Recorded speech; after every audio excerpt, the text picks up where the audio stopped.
नमस्कार मंडळी, स्टार प्रवाहावरील लग्नानंतर होईलच प्रेम या मालिकेच्या पुढे येणाऱ्या भागामध्ये आपण पाहणार आहोत की मानिनी आर्याला म्हणते की जेव्हा मला कळायला लागलं की जीवा आणि नंदिनीचं बाळ तुझ्या पोटात आहे तेव्हापासून तू मला आणखीनच आवडायला लागलीस. तर इकडे पार्थ काव्याला सांगत असतो की आपल्या निष्काळजीपणामुळे त्यांचं बाळ गेलं, नाहीतर आज त्यांनाही बाळ असतं.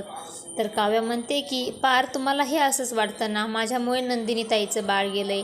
तर इकडे आर्या नंदिनीला म्हणते की बरं झालं तू मला माफ केलंस. त्यावर नंदिनी आर्याला म्हणते की जरी आपल्या कुटुंबाला सरोगीसबद्दल समजलं असतं तरी मी तुला माफ केलेलं नाही आहे आणि यापुढे मी तुला माफ करेल असा विचारही डोक्यात आणू नकोस. पार्थने काव्याला आता तिच्या मेन्सनचा हॉल तिकीट दिलेलं असतं, पण मात्र काव्या ते हॉल तिकीट फाडून टाकते. नंदिनीचं बाळ गेल्याचं काव्याने खूपच मनाला लावून घेतलेलं असतं आणि ती आता परीक्षा देणार नसते. तर असं काही आपल्याला या भागामध्ये पाहायला मिळणार आहे. अशाच मालिकेचे नवनवीन अपडेट पाहण्यासाठी आपल्या चॅनलला लाईक करा, शेअर करा आणि सबस्क्राईब करायला विसरू नका.